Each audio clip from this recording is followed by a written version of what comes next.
सब मुझे कहते थे कि अगर मैं हवेली गई तो चौधरी मेरी जवानी ले लेगा। और फिर एक दिन मैं हवेली गई तो चौधरी ने मुझे पकड़ लिया और कहा कि तुम रोज रात को मुझे एक चीज दोगी। मगर जब मैंने उसकी अगली बात सुनी तो मेरी तो जान ही निकल गई, क्योंकि मुझे हर रात चौधरी के साथ दुल्हन बनकर। हमारे गांव में चौधरी की हवेली सबसे बड़ी थी।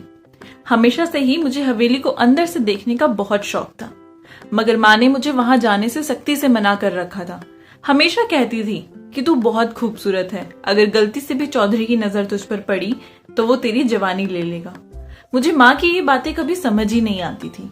एक रात जब माँ सो रही थी तो सोचा कि चुपके से हवेली देख कर आती हूँ।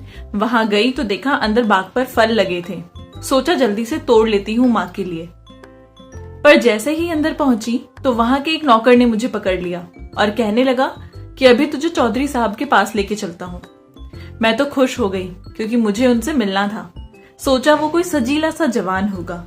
फिर नौकर ने मुझे एक कमरे में ले जाकर चौधरी के पैरों में फेंक दिया। बोला, साहब ये चोरी करते हुए पकड़ी गई है। मगर अपने सामने बुढ़े को देखकर मैं थर थर कांपने लगी थी। तभी चौधरी बोला, डर नहीं, तू तो मेरी रानी बनेगी और यूं मैं 20 साल और जी लूंगा। बस तुम रोज रात को मुझे एक चीज दोगी और उस चीज के बदले मैं हर बार एक जमीन तेरे नाम कर दूंगा। मैं खुश हो गई।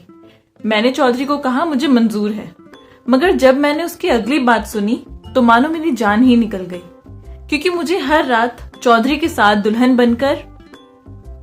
इंसानी फितरत होती है कि उसे जिस चीज से रोका जाए उसे वही काम करना होता है, और यही चीज मेरी जिंदगी का सबसे बड़ा रोग बन गई थी। काश मैं अपनी माँ की बात मान जाती तो मुझे इस कदर का सौदा ना करना पड़ता। मैं भी जवान हुई थी तो लगा कि जो मैं कह रही हूँ वही ठीक है, बाकी सब तो पुराने ख्यालात के मालिक हैं। नए दौर की लड़की हूं मैं, मुझे किसी की बातों में नहीं आना चाहिए। एक तो जवानी और फिर उस हवेली ने मेरा दिमाग खराब कर दिया था। मैं जहां भी जाती बड़ी मर्दानी सी बनी रहती थी, और उसकी वजह सिर्फ और सिर्फ मेरे लिए लोगों के मुंह से सुना हुआ था कि रानी पूरे गांव की लड़कियों में सबसे हसीन है। रानी यानी कि मैं। जब मैं हुई थी तो मेरा नाम रागिनी था, लेकिन जैसे जैसे मैं बड़ी हुई मेरी खूबसूरती की वजह से मेरा नाम रानी हो गया। माँ भी तो अक्सर मुझे यही कहा करती थी कि तू तो रानी है, मेरे घर में कहाँ पैदा हो गई, किसी रईस के घर में जन्म लिया होता तो राज करती। मेरी माँ जैसे ही ख्यालात मेरे मोहल्ले की औरतों के भी थे। अब जब बड़ी होने लगी थी तो सोचने लगी थी कि महलों में राज करने का हक सिर्फ उन्हीं लोगों को होता है क्या जो पैदाइशी अमीर होते हैं। मुझे भी महल में रहना है, और उसके सिर्फ 2 तरीके हैं। पहला ये कि मैं बहुत पढ़ लिख कर मेहनत करके अपना कमाकर महल खड़ा कर लेती, या फिर किसी अमीर से लड़की की दुल्हन बन जाती। पहला ऑप्शन मेरे लिए तो मुश्किल था, क्योंकि हम गांव में रहते थे और यहाँ लड़कियों के लिए सिर्फ 5वीं क्लास तक ही स्कूल था, और मेरे घर के हालात इतने अच्छे नहीं थे कि मुझे पढ़ने के लिए शहर भेज सकते। इसलिए मैंने दूसरे ऑप्शन को ही चुना।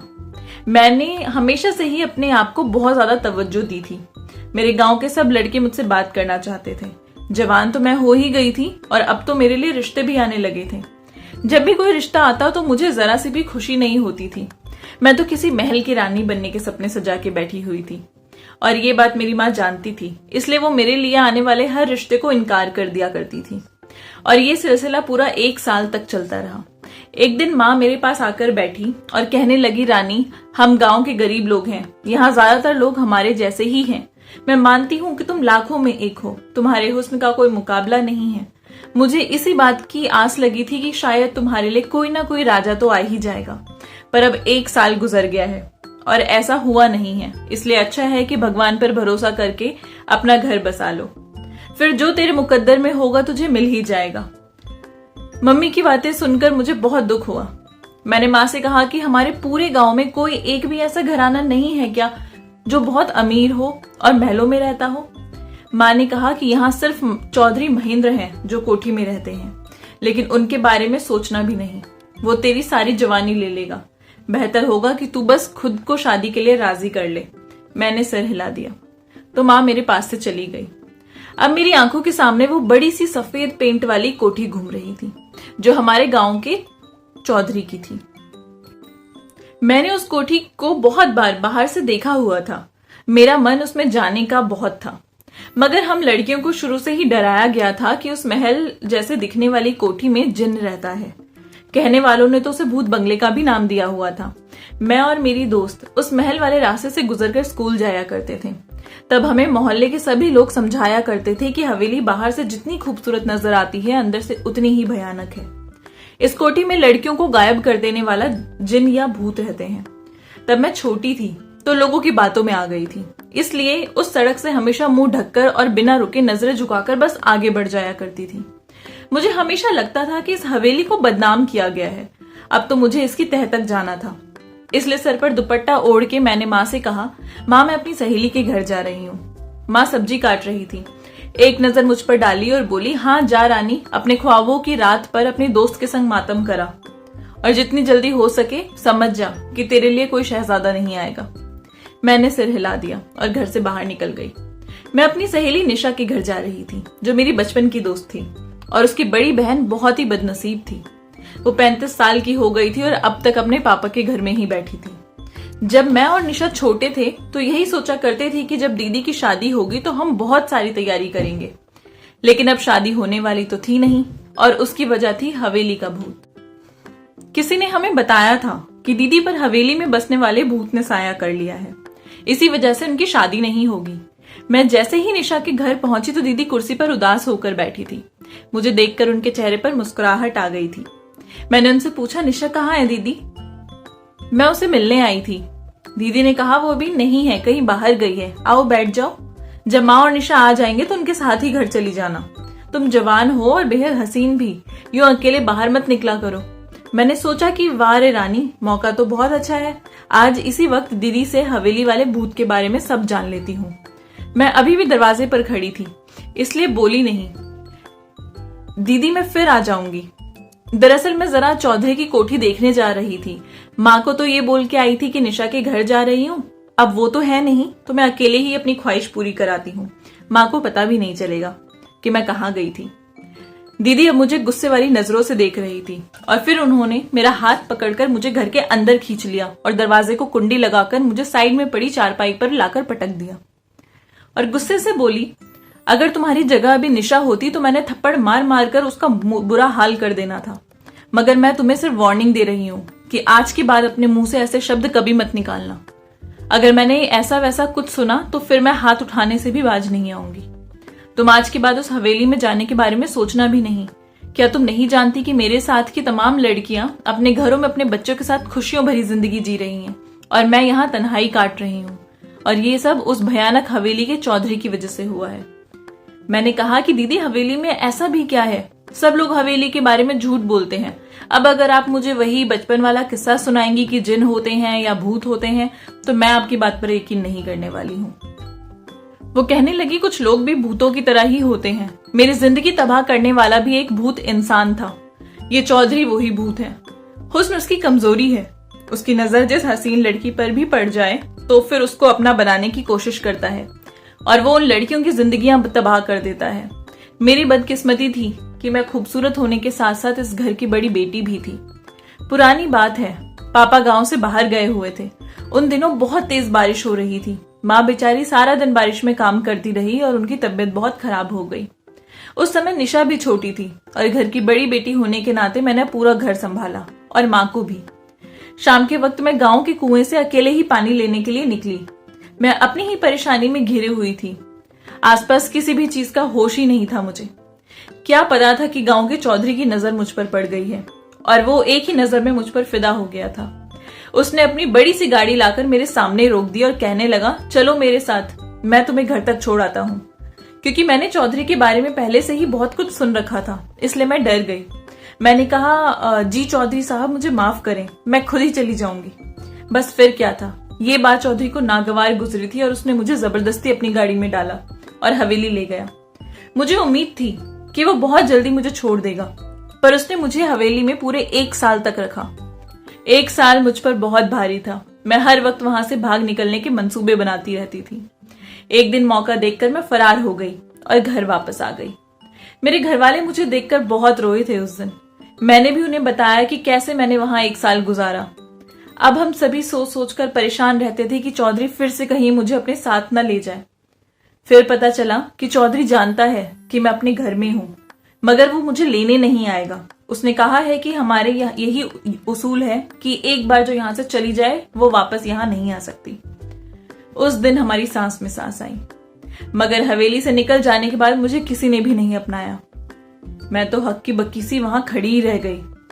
फिर दीदी बोली, मुझे यकीन है कि आज के बाद तुम भी कभी वहां जाने के बारे में नहीं सोचोगी।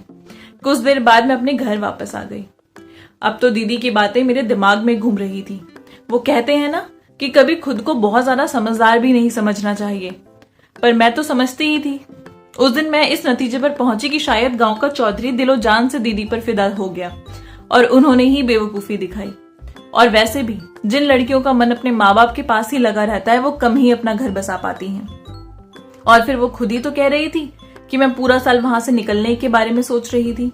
बताओ, इस दौरान उन्होंने अपना घर बसाने का सोचा भी नहीं। देखा जाए तो एक तरह से तो चौधरी के साथ ही गलत हुआ था। वो तो उसे सच्चा प्यार करता था, तभी तो पूरे साल अपने पास रखा, पर वो तो उसे छोड़कर भाग आई थी। मैं बैठे बैठे ये सब सोच ही रही थी कि माँ मेरे पास आई और बोली, क्या हुआ, तुम बहुत परेशान लग रही हो। मैंने कहा, माँ, मैंने मान लिया है कि मेरी किस्मत में कोई राजा नहीं है, पर मैंने तो हमेशा से ही कोठी और हवेली में बसने के ख्वाब देखे थे। अब हकीकत को स्वीकारना मेरे लिए बहुत मुश्किल है, पर मैं चाहती हूँ कि एक बार चौधरी की हवेली देख कर आऊं, ताकि हवेली में बसने कर मन भी मेरा चला जाए। माँ ने मेरी बात सुनी तो उनका चेहरा फीका पड़ गया। वो कहने लगी, रानी, तुमने ये बात की तो की कैसे? अगर तुम्हें कुछ हो गया तो मैं तो जीते जी मर जाऊंगी। रानी, आज के बाद ऐसी बात कभी अपने मुंह पे भी मत लाना। मैं पूरी उम्र तुम्हें वहां जाने से मना करती रही हूं। सोचा है कभी तुमने कि मैंने ऐसा क्यों किया? चौधरी बहुत ही बुरा इंसान है। उसकी कमजोरी है खूबसूरती। तुम्हें देख लेगा तो तुम्हारी सारी जवानी ले लेगा। मैं तुम्हारे लिए कुछ भी नहीं कर पाऊंगी बेटा, इसलिए तुम्हें मेरे सर की कसम वहां जाने का इरादा छोड़ दो। तब तो मैं चुप हो गई, मगर मुझे वहां एक बार तो जाना ही था। मुझे रह रहकर उस चौधरी का ख्याल आता था कि वो कितना सुंदर और जवान होगा। मुझे ऐसा लगता था कि प्यार किसी भी किस्म के मर्द को सुधार सकता है। प्यार देकर किसी भी किस्म के मर्द को बदला जा सकता है। मेरा मन था कि एक बार चौधरी मुझे बस देख ले और पसंद कर ले, फिर तो मेरा ही फायदा है। हवेली तो मुझे जानना ही है। अब तो मुझे बस एक मौके की तलाश थी। ना जाने क्यों मेरे मन में चौधरी की एक फोटो सी बना ली थी कि वो एक खूबसूरत समर्थ नौजवान होगा जिसके साथ हर औरत रहना चाहेगी। मैं हमेशा से ही ख्यालों की दुनिया में रहती थी। मैं बहुत दिनों से जिस मौके की तलाश में थी, आज वो मुझे मिल गया था। रात के वक्त मेरी अचानक आंख खुली तो मैं उठी। टाइम देखा तो भी 12 ही बजे थे। मैंने माँ की तरफ देखा तो वो सो रही थी। दिल में ख्याल आया कि क्यों ना आज मैं हवेली देख के आऊं। मैं जल्दी से उठी और एक चादर अपने ऊपर डालकर घर से बाहर निकल गई। छोटी छोटी पगडंडियों से गुजरकर चलती ही जा रही थी, बिना ये जाने कि मैं खुद अपनी जिंदगी बर्बाद करने जा रही थी, अपनी मर्जी से। अगर मुझे अपने अंजाम की जरा सी भी खबर होती तो मैं शायद ये कदम कभी नहीं उठाती। अब मैं सफेद हवेली के सामने जाकर खड़ी हो गई थी। ये हवेली मुझे अपनी तरफ खींच रही थी। मैं अंदर चली गई। ऐसा लगता था जैसे मैं किसी और जहां में ही आ गई हूँ। थोड़ा और अंदर गई तो पेड़ पर फल लगे थे। सोचा कि जल्दी से तोड़ लेती हूँ, पर जैसे ही अंदर पहुंची तो वहां के एक नौकर ने मुझे अचानक पकड़ लिया। मैं बहुत ज्यादा घबरा गई थी, थर थर कांप रही थी। वो नौकर बोला, मैं तुम्हें अभी चौधरी साहब के आगे पेश करता हूँ, फिर वो तुम्हारी खबर लेंगे। नौकर की इस बात को सुनकर दिल को राहत मिली थी। एक तो हवेली देख ली थी और फिर अब मैं चौधरी के सामने भी जा रही थी। नौकर ने मुझे कमरे में ले जाकर चौधरी के पैरों में पटक दिया और बोला, साहब, ये चोरी करते हुए पकड़ी गई है। चौधरी बोला, ये तो इसने बहुत गलत किया है। आवाज सुनकर मैं बहुत घबरा गई, क्योंकि ये तो किसी बड़ी उम्र के मर्द की आवाज लग रही थी। मैं तो यही समझती रही थी कि चौधरी कोई जवान सा लड़का होगा, मगर अपने सामने बुढ़े को देखकर मैं थर थर कांपने लगी थी। तभी वो बुढ़ा बोला, नहीं, तू तो मेरी रानी बनेगी। ये बड़ी सी हवेली देख रही हो ना, इसकी मैं तुम्हें मालकिन बनाकर रखूंगा। यहाँ तेरे सामने नौकर हमेशा हाथ बांधकर खड़े रहा करेंगे। ये सब कुछ इसलिए कह रहा हूँ क्योंकि तुम मुझे बहुत अच्छी लगी हो। मैं तुम्हें अपनी रानी बनाकर रखूंगा और 20 साल और जीऊंगा। मैं उसी चौधरी की बातें सुनकर हैरान थी। उसके चेहरे को देखे जा रही थी। वो बोला, परेशान मत हो, तुम हर रात को मुझे अपनी एक चीज दोगी और उस चीज के बदले में मैं तुम्हें जमीन दूंगा। तुम लखपति हो जाओगी। मैं खुश हो गई थी। सोचने लगी मेरी किस्मत में जवान चौधरी नहीं था तो क्या हुआ, मैं इस हवेली में रहकर चौधरी से बहुत कुछ हथिया सकती थी और फिर तलाक लेकर इस गांव से हमेशा हमेशा के लिए दूर चली जाती। मैं और माँ अपनी जिंदगी नए सिरे से शुरू कर सकते थे। मैंने कहा मुझे मंजूर है, मगर उस बुढ़े की बात सुनी तो चौंक गई, क्योंकि मुझे हर रोज चौधरी के कमरे में जाकर उसे अपनी एक लट देनी थी। मैंने कहा नहीं नहीं, ये नहीं हो सकता। चौधरी के चेहरे पर मुस्कुराहट आ गई। वो बोला क्यों नहीं हो सकता, तुमने जब एक बार हाँ कह दिया है तो पीछे क्यों हट रही हो। अपने नौकर को बोला जाओ जाकर पंडित का इंतजाम करो, मैं इसी वक्त शादी करना चाहता हूँ। तब मेरे दिमाग ने काम करना शुरू कर दिया था। मैंने कहा चौधरी साहब, शादी ब्याह दिन दहाड़े होते हैं, यूं छुपकर तो चोरी की जाती है, आप सुबह होने तक का तो इंतजार करें। मैं इसलिए कह रही थी कि मुझे सुबह तक का समय मिल जाएगा और मैं यहाँ से फरार हो जाऊंगी या उसका कोई रास्ता निकाल सकूंगी। मगर मुझे चौधरी ने इस चीज का भी मौका नहीं दिया। शायद उसने हवेली में अपने लिए पहले ही पंडित का भी इंतजाम कर रखा था, क्योंकि उसके जैसे भयानक लोगों का क्या है। इस तरह चौधरी ने रात के 2 बजे मुझसे शादी कर ली, मुझे अपनी बीवी बनाकर अपने कमरे में ले गया। आज मुझे अपने बचपन की वो सारी बातें याद आ रही थी। माँ की बहुत याद आ रही थी कि उन्होंने मेरे आगे हाथ जोड़कर कहा था कि हवेली जाने का सोचना भी मत, मैं अकेली हूं, तेरे लिए कुछ नहीं कर पाऊंगी। मैं ये बात पता नहीं कैसे भूल गई कि निशा की दीदी के तो पापा भी थे, तब भी वो उन्हें चौधरी के चुंगल से निकाल नहीं पाए थे, और मेरी माँ तो अकेली है। आज सोच रही थी कि जब मैंने दीदी से हवेली के बारे में सब कुछ जान लिया तो ये क्यों नहीं पूछा कि वो वहां से कैसे निकली थी। यही सब सोचते सोचते आंख लग गई। सुबह हुई तो कमरे के दरवाजे पर दस्तक हुई। मैंने उठकर दरवाजा खोला तो चौधरी की उम्र की औरत बड़बड़ करती हुई कमरे में दाखिल हो गई। उसने मेरे मुंह पर इस कदर जोर से थप्पड़ मारा कि मैं गिरते गिरते बची थी। वो कहने लगी तुम जैसी लड़कियों के लिए सारे मर्द मर गए हैं क्या, जो इस हवेली में मुंह उठाकर घुसाती हो। मगर मेरी एक बात कान खोलकर सुन लो, इस हवेली समेत हर चीज की मालकिन कल भी मैं ही थी और आज भी मैं ही हूं। तुम जैसी बहुत आई और बहुत गई।